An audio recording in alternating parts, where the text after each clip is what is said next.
નમસ્કાર, હું છું ગોપી ગાંગર અને આપ જોઈ રહ્યા છો નિર્ભય ન્યૂઝ।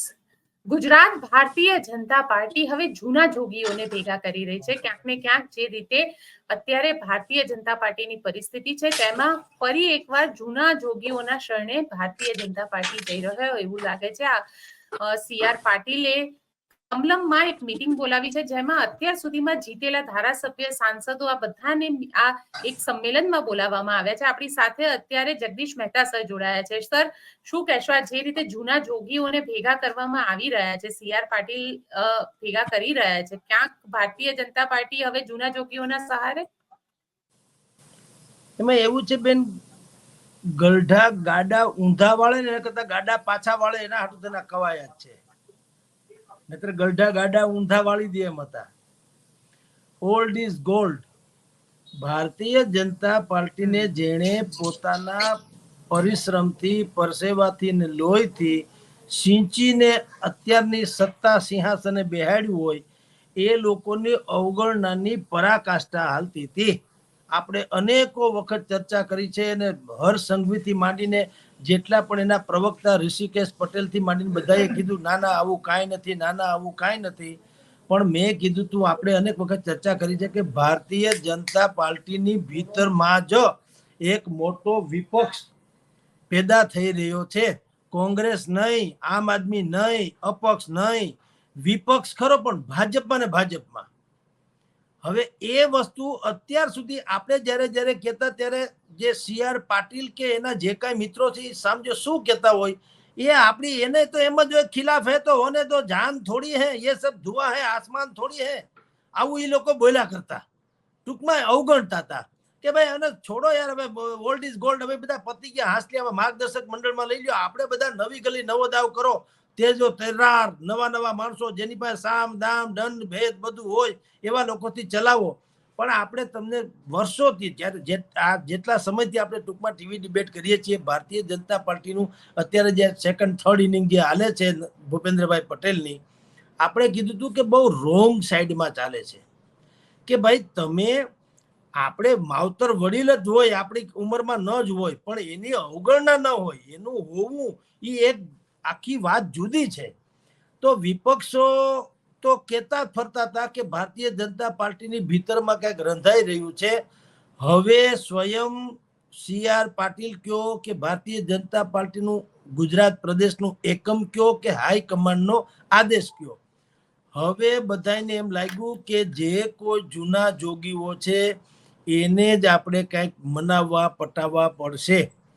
અને એ ડેવલપમેન્ટનું જ કારણ છે કે આવતીકાલે બેઠક બોલાવવામાં આવી છે અને એમાં સજેશન્સ મગાશે શું કરી શકાય। કારણ કે ભારતીય જનતા પાર્ટી સંગઠનની દ્રષ્ટિએ તમે કહો તો ધરાશય થઈ ચૂકેલી છે।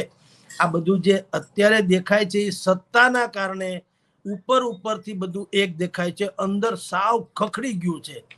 અને એ ખખડી ગયું એ જીર્ણ થઈને જેમ ઓલા કે ને કે ભાઈ પોતાના ભારથી જ આ મકાન આખું જીર્જરિત થાય તો એ પોતાના ભારથી જ ભાંગી પડે, એમ ભાંગી પડવાની સંભાવના પેદા થાય। એટલા માટે થઈને આવતીકાલનું આ મહામંથન જેવું છે કે હવે શું થઈ શકે અને જે વડીલો કાંઈ પણ એનો આદેશ આપે કે એનું માર્ગદર્શન આપે કે પોતાની પીડા વ્યક્ત કરે એ સાંભળીને એનો રિપોર્ટના આધારે ભવિષ્યના ગુજરાતના ભાજપનું નિર્માણ કેમ કરવું એની વાત કરવા માટે થઈને બોલાવવામાં આવ્યા છે। ટૂંકમાં મીડિયા કર્મી તરીકે આપણે અને જે કેટલાક નિષ્પક્ષ તટસ્થકાર જે વિશ્લેષકો છે એણે જે કીધું હતું કે ભાઈ તમે જૂના માણસોની આવી અવગણના રહેવા દો અને બિલાડીના ટોપની જેમ ફૂટી નીકળેલા લોકો ઉપર ભયંકર મદાર રાખીને ચાલોમાં તમે બેલેન્સ કરો તો ઠીક રહેશે। પણ એ નહોતા સમજ્યા, હવે કદાચ તેને સમજણ આવી છે એટલે કમસે કમ એણે આ જૂના જોગીઓને આવતીકાલે બોલાવ્યા છે। જી બેન। સર, સાથે એક સવાલ એ પણ છે કે જે રીતે ભારતીય જનતા પાર્ટીનું સદસ્યતા અભિયાન જે છે, સદસ્યતા અભિયાનમાં જે રીતે ક્યાંક સદસ્ય નથી થઈ રહ્યા, ક્યાંક મંત્રીના ઓડિયો પણ વાયરલ થાય છે અને આને લઈને સદસ્યતા અભિયાનના ઘણા બધા એવા વિડીયો પણ સામે આવ્યા કે જબરદસ્તી સદસ્યતા અભિયાનમાં કરવું પડે અને જૂના જેટલા પણ લોકો છે બધા જ નારાજ ચાલી રહ્યા છે। મોટા ભાગના લોકો નારાજ છે. એટલે તમને એવું લાગી રહ્યું છે કે કોંગ્રેસ આમાં વધારે ડેમેજ કરી રહી છે? અને જે રીતે આ ઓડિયો અને વિડીયો એક વાયરલ થયો છે ઋષિકેશ પટેલ અને જગદીશ વિશ્વકર્માનો, આને લઈને શું કહેશો? બેન, ભાજપને ભાજપ સિવાય કોઈની તાકાત નથી હેરાન કરવાનું. ભાજપ સક્ષમ છે, આત્મનિર્ભર છે. એટલે એને કોઈ કોંગ્રેસની કાંઈ જરૂર નથી. સદસ્યતા અભિયાન એ બ્લન્ડર સાબિત થઈ રહ્યું છે. કારણ કે ધરારનું જે વસ્તુ છે ને, એ પુણ્ય કંઈ હોઈ શકે નહીં. ધરારનું પુણ્ય એનું કંઈ ફળ ન મળે, એ તો ખંડણી કહેવાય. પુણ્ય તો જે પ્રેમથી આપે એને કહેવાય.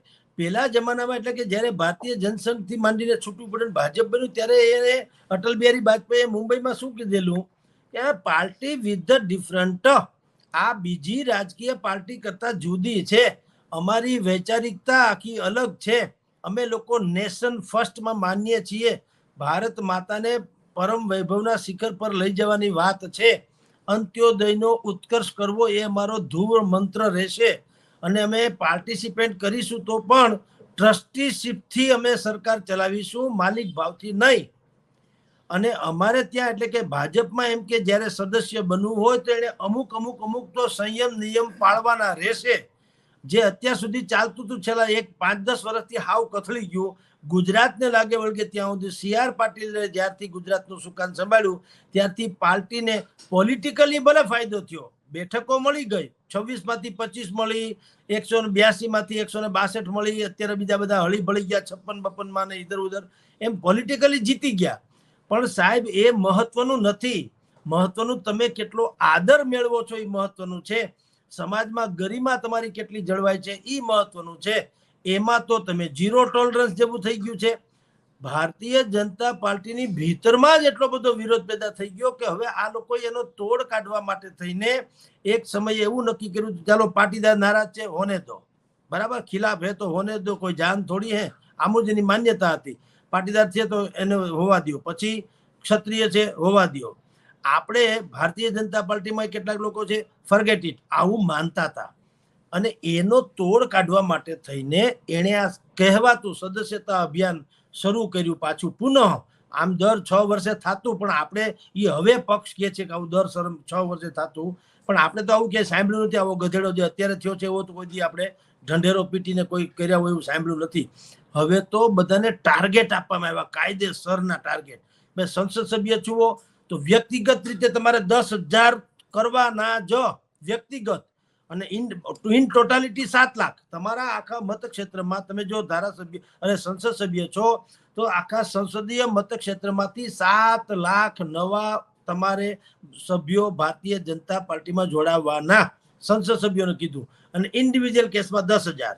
તો MLA ધારાસભ્યો એને કે ઇન્ડિવિજ્યુઅલ વ્યક્તિગત 5,000, બાકી 1 લાખ. પૂર્વ સાંસદ હોય એને 2,000, પૂર્વ ધારાસભ્ય હોય એને 1,000.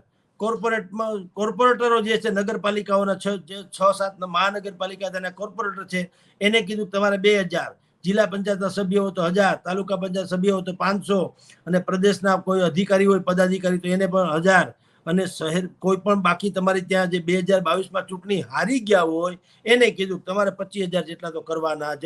હવે આ બાકાયદા ખંડણી જેવું છે. બળજબરીથી પૈસા જ નથી ઉઘરાવી શકાતા, બળજબરીથી આ સદસ્ય તો ઉઘરાવી શકાતા હોય છે. કારણ કે તમે મિસકોલના આધારે કરો છો, તમે લમણે આમ રાખીને કે મારી વિનંતી છે, આને વિનંતી કહેવાય? આ તો ખંડણી થઈ રિવોલ્વર રાખીને.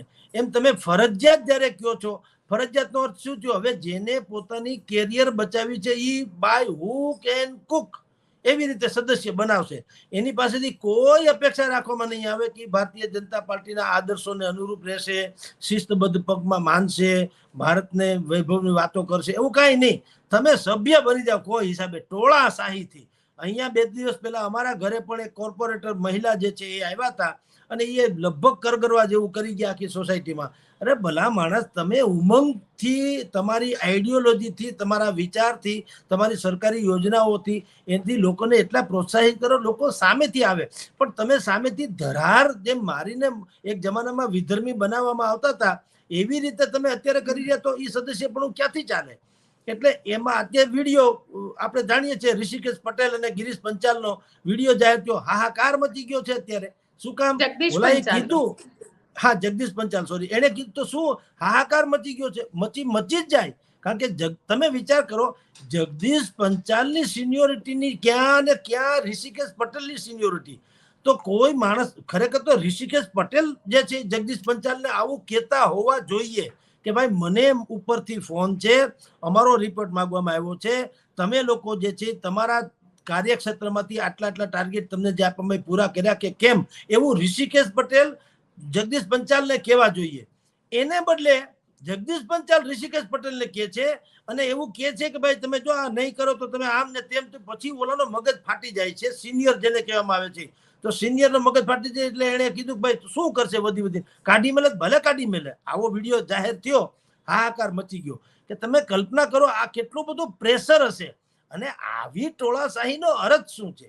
એક જમાનામાં લોકપ્રિયતાની ચરમસીમાએ પહોંચેલી ભારતીય જનતા પાર્ટી અત્યારે લમણે પિસ્તોલ મૂકીને સભ્ય બનાવવામાં નીકળી. એને એવું છે કે 6.5 કરોડનું આ ગુજરાત છે, એમાં 4.80 કરોડ એટલે 4.80 કરોડ મતદારો છે અત્યારે.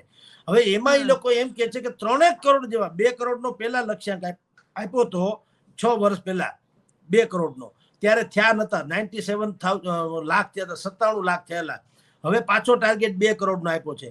ટૂંકમાં એનું ગણિત એવું છે, સાંભળજો, કે 6.5 કરોડનું ગુજરાત, 4.80 કરોડ મતદાર, એમાંથી 3 કરોડ જો ભારતીય જનતા પાર્ટીના સદસ્ય થઈ જાય, હુ કેન કુક, તો એ જથ્થાના કારણે આપણને પછી કાળા કાગડાને ઉભું રાખો, કાળા ચોરને ટિકિટ આપો, તે જીતી જવાના. કારણ કે મૂળ સભ્ય જ આપણી પાસે એટલા બધા છે કે જેથી કરીને હારવાનો કોઈ પ્રશ્ન નથી આવતો. દાઉદને મોંઘવારી નડે કોઈ દી? આપણને નડે. એને શું નડે? મારી ખાવા છે એને. એટલે એને ન નડે એમ આ લોકો એમ કે છે કે આપણે સભ્ય એટલા કરી નાખો, પછી તમે ગમે એમ શાસન હલાવો, સભ્ય જ તમારા મોટા ભાગના છે તો બીજા બધાનું આવશે શું? એ ગણતરીએ આવી રીતે બધું સદસ્યતા અભિયાન શરૂ કર્યું. એનો આ વિડીયો બહાર રહી ગયો. એમાં કઈ પ્રપંચ નથી કે ભાઈ ગિરીશ આપણે ભાઈએ જગદીશ વિશ્વકર્માએ કઈ કર્યું, એવું કઈ નથી પ્રપંચ. ભૂલથી રહી ગયો, માઇક ચાલુ એ ખબર ન પડી, એને એમ કે આપણે પ્રેસ કોન્ફરન્સ સંબોધીએ એ પહેલા આપણે આ બધી વાત કરી લઈએ, એમાં હંધુય ભવાડો થઈ ગયો. પણ આ જે ઋષિકેશ પટેલ બોલ્યા એ આખા ગુજરાતના જૂના ભારતીય જનતા પાર્ટીના જૂના તમામ જોગીઓનો સૂર છે, લખી રાખજો. અને બધા જ અત્યારે એ પરિસ્થિતિમાં આવીને ઉભા રહી ગયા છે. કાઢી મૂકે ભલે કાઢી મૂકે, બાકી હવે તો લડી જ લેવું, કારણ કે ત્રાસી ગયા છે ભલામણા. એક તો તમારે એની કદર કરવી નથી, એને હાંસિયામાં ધકેલી દેવા છે. તમે આલિયા માલિયા જમાલિયાને બધાને પદ ઉપર ગોઠવી દેવા છે, જેની પાછી કોઈ પોતીકી કોઈ વેલ્યુ નથી, કોઈ એનામાં આવડત નથી ટાઈપની.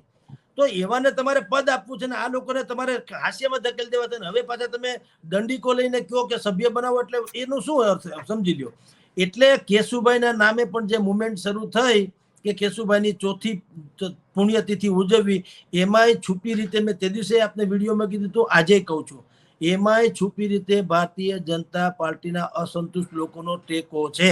આપની જાણ ખાતર ક્ષત્રિય સમાજ જે નવો મોરચો રચવા દશેરાના દિવસે જઈ રહ્યો છે, ક્ષત્રિય સમાજ શંકરસિંહ બાપુ ગણો ને જે ગણો તે, એની જે સંભળાય છે વાતો, એની ભીતર પણ ભારતીય જનતા પાર્ટી સાથે સંલગ્ન હોય એવા ઓબીસી નો મોટો વર્ગ એની પાછળ છે. બુદ્ધિપૂર્વક ટાપીને બેઠો છે, કઈ જોઈન્ટ નથી થઈ ગયા, પણ ટાપીને બેઠા છે કે ન કરે નારાયણ. જો ખરેખર ઘોડું દોડે દશેરાના દિવસે સારું, તો અમે ગમે એ બસમાં બેહવા તૈયાર છીએ. કા પાટીદારનું તે કેશુભાઈ નામે થાય એમાં, કા ક્ષત્રિયનું થાય તો એમાં, કે બીજો કોઈ નવો મોરચો થાય તો એમાં. પણ હવે ભાજપથી ફાટી પડવાનો તો અર્થ નથી રહેતો, કારણ કે એ લોકો એ માની ગયા કે આનો કોઈ ઉપયોગ નથી કરતા, અમારો કેવળ ને કેવળ દુરુપયોગ થાય છે, સદુપયોગ થતો નથી. એટલે હવે આવતીકાલે જે મીટિંગ, આ બધું જે આપણે બોલીએ છીએ એ વાતનો પડઘો હવે તમે જુઓ, એને ઝીલવો પડ્યો ને. આપણે બોલીએ એટલે ઝીલવા એમ નથી કહેતા, એ સ્થિતિ હતી જેનું આપણે આંકલન કરતા હતા. અને જો આપણા જેવા સામાન્ય માણસને ખબર પડે તો એને તો પડે જ પડે. એટલે તમે જુઓ, અહીંયા એને બોલાવવામાં આવ્યા આવતીકાલે કમલમમાં, અને ત્યાં જે ગઠબંધન થાય તે. અને બિલકુલ બીજું એક બ્રેકિંગ ન્યૂઝ જે આજે આવ્યું છે, આને જ સંલગ્ન ભૂપેન્દ્રભાઈ પટેલને રાજ્યના સચિવ, મુખ્ય સચિવ સાથે તાબડતોબ દિલ્હી બોલાવવામાં આવ્યા છે. બિલકુલ આજે દિલ્હીનું તેડું આવ્યું છે, આવતીકાલે જવાના છે ભૂપેન્દ્રભાઈ. હવે કહેવાય છે એવું કે ગુજરાતના વિકાસના કામો અને મહા પ્રયોગો એ બધા બાનાબાજી છે, એ તો ફોનથી થઈ જાય ને, એવું કઈ હોય નહીં ડીંડક.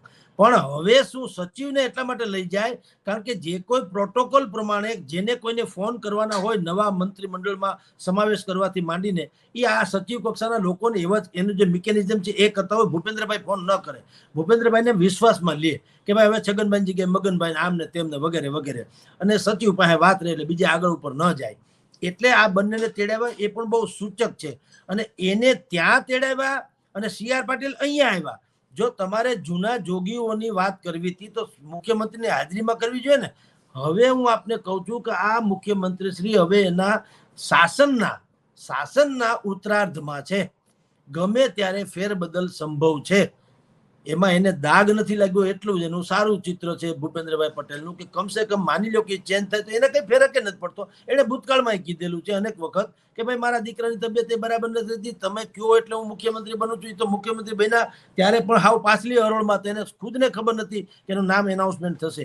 એટલે એને કઈ ગુમાવવાનું છે નહીં. ભગવાન દયાથી ઈશ્વરની કૃપાથી બધું મળ્યું, ભોગવી લીધું, આનંદ મંગળ કર્યો. પણ હવે ગુજરાતના રાજકારણમાં સરકાર અને સંગઠન બેયમાં બહુ મોટી ગતિવિધિને બહુ મોટો ફેરફાર આવી રહ્યો છે. ખાલી હેડેક એટલું જ છે કે જે સ્થાનિક સ્વરાજ્યની ચૂંટણી છે એના પૂરતું બધું જાળવી રાખવું પડે એમ છે, જેથી કરીને વિપક્ષના હાથમાં બીજો મોટો મુદ્દો ન આવી જાય. એટલા પૂરતી જ છે. સચિવને બોલાવીને જે કરે તે, અહીંયા CR પાટીલ બોલાવીને જે કરે તે, બધું રીસફલિંગ થઈ રહ્યું છે, શપથ ગ્રહણ જેવું થઈ રહ્યું છે. બધું અત્યારે ઢાકો ડુંબો રાખશે, તૈયાર રાખશે.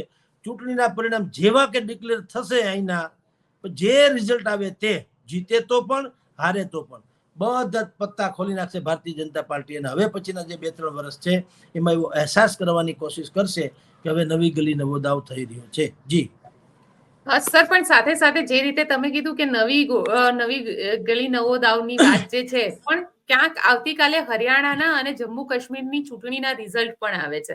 આવતીકાલે જ આ મીટિંગ બોલાવવામાં આવી છે. એટલે એવું કહી શકાય, કારણ કે અત્યાર સુધીના જેટલા બી એક્ઝિટ પોલ આવ્યા છે, હરિયાણામાં પણ ભારતીય જનતા પાર્ટી સારું પ્રદર્શન કરતી નથી દેખાઈ રહી, જમ્મુમાં પણ સારું પ્રદર્શન કરતી નથી દેખાઈ રહી. ગુજરાતની અંદર ઓવરઓલ અત્યારે જોવા જઈએ તો જે પરિસ્થિતિ છે એ પરિસ્થિતિમાં ભારતીય જનતા પાર્ટી માટે ઘણા કાઠું, આમ કહી શકાય કે કઠિન છે અત્યારે શાસન કરવું. તેવામાં આ ચૂંટણીનું જે રિઝલ્ટ છે એ પણ એક મોરલ બૂસ્ટ કરવા કાર્યકર્તાઓને જરૂરી છે, અને ચૂંટણીની રિઝલ્ટનું અસર પણ મોરલ ઉપર તો થશે જ કાર્યકર્તાઓના. જુઓ, રિઝલ્ટ કાલે ભલે બહાર પડે પણ લગભગ બધાને ખબર પડી ગઈ છે એમ માની લો. કારણ કે મોટા ભાગની જે એજન્સીસ છે એને જે તારણો કાઢ્યા એમાં ક્યાંય ભાજપનો મેળ પડે એમ લાગતું નથી. હરિયાણામાં પણ 15-20 કે 20-25 બેઠકો માંડ આવે એમ છે. 60-65 જેટલી બેઠક 90માંથી જે છે એ કોંગ્રેસને આવે એમ છે. જમ્મુ કાશ્મીરથી એ તો ઠીક છે, ન્યાય હજી એ લોકો કહી શકે એમ છે ભાજપવાળા કે ભાઈ એક વિચારધારાનો બહુ મોટો તફાવત છે, એટલે અમારું ત્યાં કાંઈ બહુ ઉપજણ નથી, એટલે સ્થાનિક પાર્ટીઓની સાથે ગઠબંધન કરી અને જો કાંઈ મેળ પડે તો કોશિશ કરશે. પણ એનો અફસોસ ઓછો રહેશે જમ્મુ કાશ્મીરનો, કારણ કે બે વિપરીત વિચારધારાની વાતો છે. આપણું જે ભારતીય જનતા પાર્ટી જે કટ્ટર હિન્દુત્વ છે, ઓલા લોકોની પાસે કટ્ટર ઇસ્લામ છે, એટલે એમાંય મેળ પડે એમ નથી. પણ ત્યાં તો હજી કંઈક આશ્વાસન જેવી વાત છે. હરિયાણા જે છે થોડોક ઝટકા સમાન છે. હેટ્રિક કરવાને બદલે સંપૂર્ણપણે એક્ઝિટ કરવી પડે એવી પરિસ્થિતિ એની છે.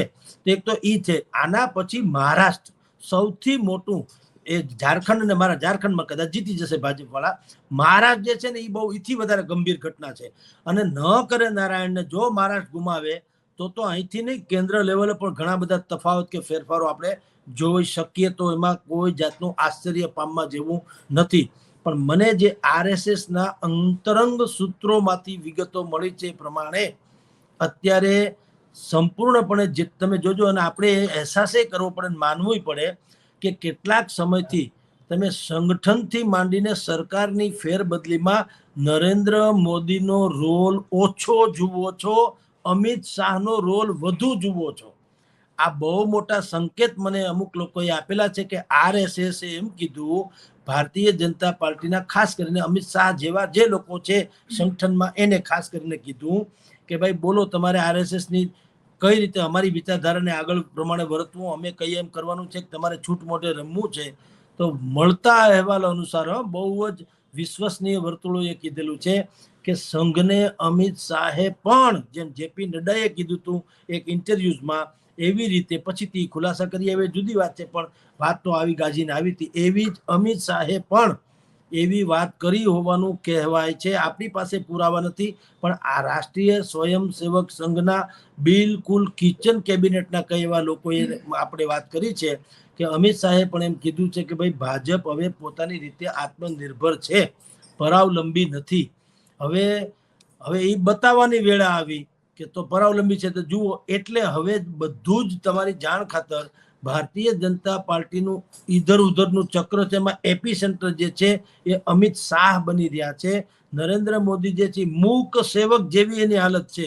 આમ બહાર આપણે જેમ વડીલને બતાવીએ ને કે અમારા વડીલને પૂછીને કંઈક કરવું પડે કામ, હવે વડીલ તો વડીલ હોતા હોય બિચારા, એ તો કાંઈ પછી એની મર્યાદામાં જે કંઈ બોલી શકે એમ હોય નહીં. પણ આપણે જે રીતે ઓઠું ધરી દઈએ કે ભાઈ વડીલને પૂછ્યા વગર ન થાય, બાકી કર્યું તો આપણે જ કરવાનું હોય, એવી રીતે નરેન્દ્ર મોદીની પરિસ્થિતિ અત્યારે સ્ટીલ ટુડે એમ કે એવી છે કે જે રીતે આપણે એને ખાલી માર્ગદર્શક મંડળમાં મુકાણા નથી એટલું માની લ્યો, પણ એ પેલા જેવો એનો પ્રભાવ હવે ભાજપ ઉપર ધીરે ધીરેથી સરકતો જાય છે. તમે સંજય જોશીનું રાષ્ટ્રીય અધ્યક્ષ બનવાની વાતો પણ જો આવવી, એ પણ આનો સંકેત છે. નહીતર આવું સંભવ પણ નહોતું. નરેન્દ્ર મોદીની ઈચ્છા વગર છીકે ખાઈ ન શકાતી ભારતીય જનતા પાર્ટીમાં એક સમયે. એને બદલે એના ઘોર વિરોધી આમ માનવામાં આવે છે એવા સંજય જોશીને યા તો રાષ્ટ્રીય પ્રમુખ બનાવો એવી વાત ચાલે છે.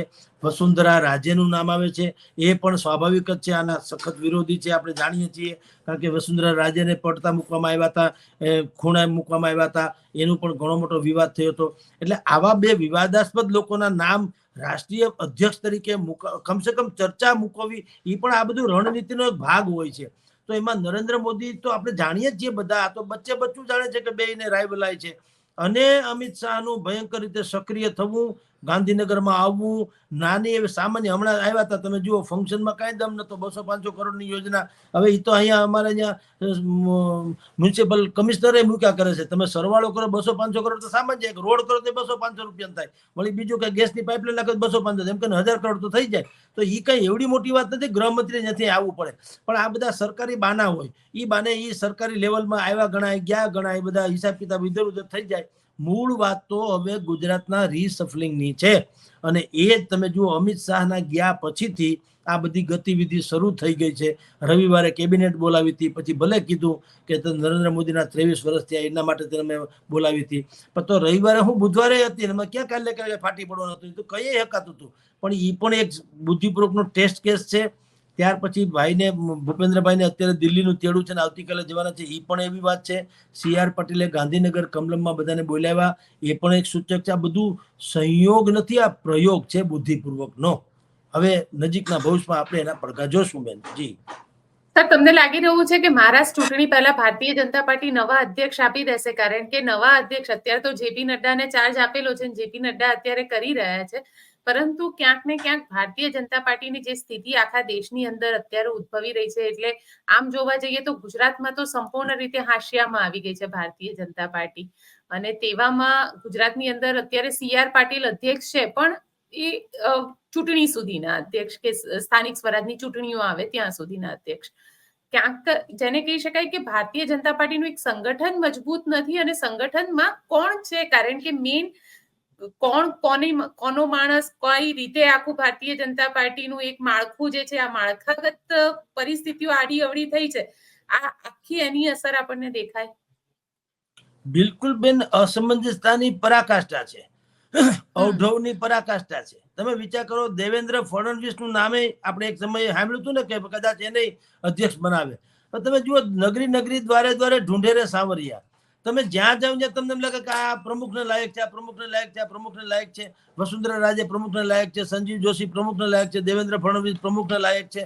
તો આ કઈ આ તો ભારતીય જનતા પાર્ટી આપણે આવી તો વેર વિખેર ક્યારેય જોઈ નથી કે આવું કોઈ સંભવ બને. પણ એટલે જ કહું છું કે હાથે કરીને આ ઓલી મીઠી ખંજવાળ હોય ને, તમે જેટલું ખંજવાળો એટલી મજા આવે ને પાછી લોહી કાઢે, આ એના જેવું છે. હાથે કરીને હેરાન થવાના ધંધા કર્યા. કારણ કે જેમ બહુ સત્તા મળી ગઈ ને, એની સાથોસાથ એ લોકોને ઘમંડે મળી ગયો. એ લોકો એમ માને કે અજરા અમર છે. ભાઈ, આ ટમેટા 5 વર્ષે ફૂટી જાય.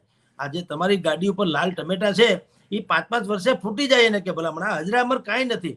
તમે જ્યારે આંબામાં કેરી આવે તો આંબો ઝૂકે, ઊંચો ન ચડી જાય.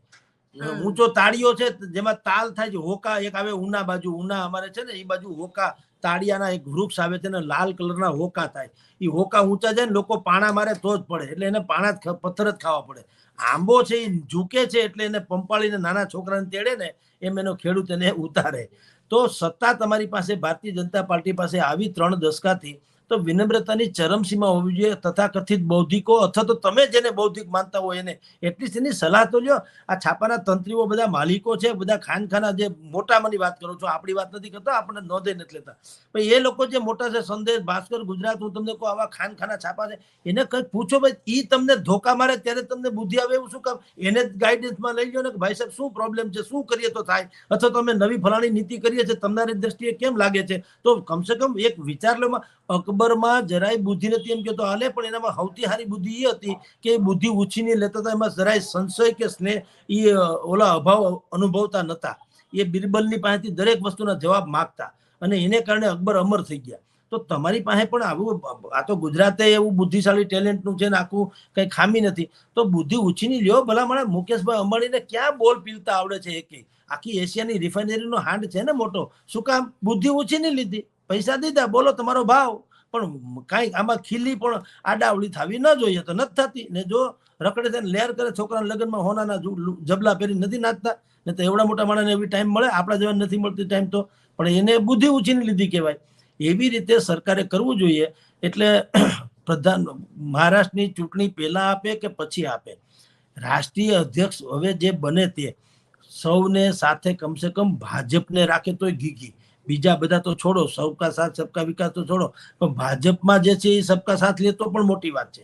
હવે જેટલા લોકો ખાનખાના કે બુદ્ધિશાળી કે પાયાના પથ્થરો જેવા હતા એ બધા તો અત્યારે રખડે છે, આશિયામાં અસંતુષ્ટ થઈને ફર્યા કરે છે.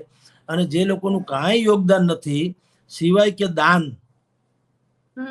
દાન સિવાય કોઈ યોગદાન જેનું નથી, એ લોકો અત્યારે ટેસડા કરે છે.